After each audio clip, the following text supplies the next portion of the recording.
सुंदरवन जंगल में लाडो चिड़िया अपनी दोस्त गोरी के साथ रहती थी।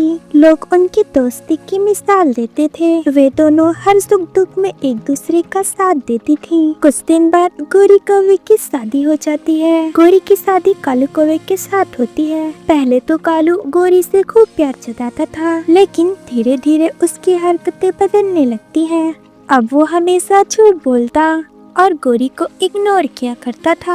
एक दिन गोरी कालू से कहती है, कालू जी, कहाँ जा रहे हो आप सुबह सुबह? गोरी, क्या सुबह सुबह काली बिल्ली की तरह रास्ता काटती हो? कालू जी कहाँ जा रहे हो? कालू जी ये, कालू जी वो, मुझे नहीं पसंद इतनी रोक टोक। मैं कहीं भी जाऊँ, आइंदा मुझसे दोबारा सवाल न करना। ऐसा कहकर कालू कौवा गुस्से में वहाँ से चला जाता है। ये सुनकर गोरी बहुत दुखी हो जाती है। वो दुखी होकर अपनी सहेली लाडो के पास जाती है। लाडो, मेरी बहन, मैं बहुत परेशान हूँ, इसलिए तेरे पास आई हूँ। तुम्हें पता है, कालू जी बहुत बदल गए हैं। अब वो मुझसे पहले जैसे प्यार नहीं करते। इस जंगल के सभी मर्द ऐसे क्यों होते हैं? गोरी, समय के साथ प्यार थोड़ा कम हो जाता है। हो सकता है कालू को कोई काम हो या काम की वजह से वो परेशान हो। जंगल में बारिश की वजह से भोजन भी तो नहीं मिल रहा। शायद यही वजह होगी। तू चिंता ना कर, कुछ दिनों बाद सब ठीक हो जाएगा। लाडो ऐसे ही गोरी को समझा देती है। लाडो की बात सुनकर गोरी को थोड़ा अच्छा महसूस होता है। तेरा बहुत बहुत शुक्रिया मेरी सहेली। अगर तू न होती तो मैं तो घुट घुट के मर जाती। अच्छा, तो मैं चलती हूँ। कालू जी भी घर वापस आ गए होंगे। ये कहकर गोरी अपने घर चली जाती है। ऐसे ही कुछ दिन बीत जाते हैं और एक दिन लाडो भोजन की तलाश में दूसरे जंगल जा रही थी।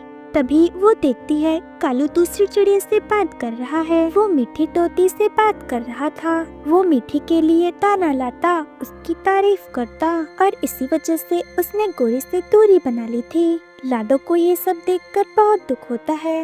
वो तुरंत गोरी के पास जाती है और फैसला करती है कि गोरी को सब कुछ सच बता देगी। अरे लाडो, आओ आओ, आज तुम यहाँ कैसे आ गई? हमेशा तो मैं तुम्हारे घर जाती थी। चलो, धन्य भाग हमारे जो तुम हमारे घर आई हो। कहो कहो, क्या लोगी, ठंडा या गरम? नहीं नहीं गोरी, मुझे कुछ नहीं खाना। मैं बहुत परेशान हूँ। मुझे तुमसे कुछ कहना है, लेकिन डर लग रहा है कि तुम्हें दुख न पहुँचे। लाडो, हमारी दोस्ती में कोई बात छिपी है क्या? और ऐसी कोई बात नहीं होनी चाहिए जो हम दोनों के बीच छिपी हो। चलो, अब बताओ क्या बात है? मुझे कोई दुख नहीं होगा। जो भी होगा हम दोनों मिलकर उसका सामना करेंगे। फिर लाडो गोरी को सारा सच बता देती है। ये सब सुनकर गोरी रोने लगती है। गोरी, मेरी सहेली, ऐसे दिल छोटा नहीं करते। मैं तुम्हारे साथ हूँ। तुम जो चाहोगी वही होगा। उस कालू के लिए ऐसे रोककर खुद को तकलीफ ना दो। लाडो, अगर कालू जी बेवफाई कर रहे हैं तो उन्हें उनका सबक जरूर मिलेगा। हम उसे उसकी गलती का एहसास कराएंगे। फिर दोनों मिलकर कुछ योजना बनाते हैं और वह तुरंत मीठी के पास जाते हैं। मीठी बहन, हम दोनों को आपसे कुछ बात करनी है। हाँ हाँ, जल्दी बोलो, क्या बात करनी है? मुझे जरा भोजन की तलाश में जाना है। मीठी बहन, मुझे आपसे बस इतना कहना है, जिस तरह कालू गोरी को छोड़कर तुम्हारे पास आया है, वैसे ही वो किसी दिन तुम्हें भी छोड़कर किसी और पक्षी के पास चला जाएगा। वो धोखेबाज पक्षी है, वो किसी एक का नहीं हो सकता। मैं तुम्हें सलाह देने नहीं आई हूँ, पर मुझे यकीन है तुम मेरी सहेली का घर नहीं बिगाड़ोगी। जितना मैं तुम्हें जानती हूँ, तुम बहुत अच्छी हो। गोरी को रोता देख मीठी को बहुत बुरा लगता है। तुम सही कह रही हो। मुझे कालू ने बताया ही नहीं था कि वो शादीशुदा है।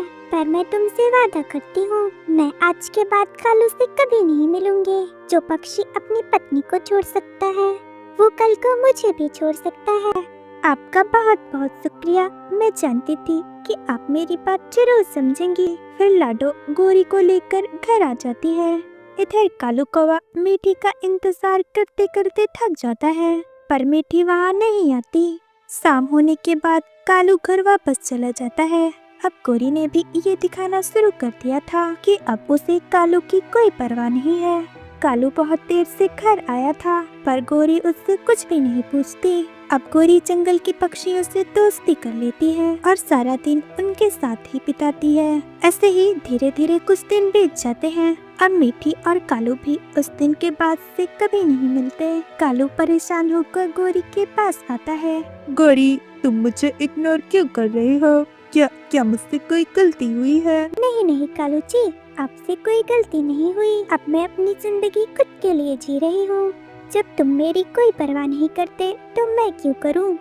गोरी, मेरी सुंदर पत्नी, मुझे माफ कर दो। मैंने तुम्हारी कदर नहीं की, लेकिन अब मैं समझ गया हूँ कि सच्चा प्यार और वफादारी क्या होती है। कालू भाई, माफी मांगने से गुनाह नहीं धुलते, लेकिन हाँ, उन्हें दोबारा ना दोहराने से पक्षी सुधर जरूर जाते हैं। और फिर गोरी का भी कालू को माफ कर देती है। गोरी, मैं वादा करता हूँ, आज के बाद मैं तुम्हें शिकायत का कोई मौका नहीं दूंगा। हमेशा तुम्हारी कद्र करूंगा और तुम्हें हमेशा खुश रखूंगा। प्यारे दोस्तों, इस कहानी से हमें ये सीख मिलती है कि वफादारी सबसे कीमती होती है। जो सच्चे रिश्तों की कद्र नहीं करते वो एक दिन खुद ही अकेले रह जाते हैं। हम सबको अपने सच्चे रिश्तों की कद्र करनी चाहिए। अगर आपको हमारी ये कहानी पसंद आई हो तो हमारे वीडियो को लाइक और चैनल को सब्सक्राइब करें और हमारी छोटी सी फैमिली का हिस्सा बने।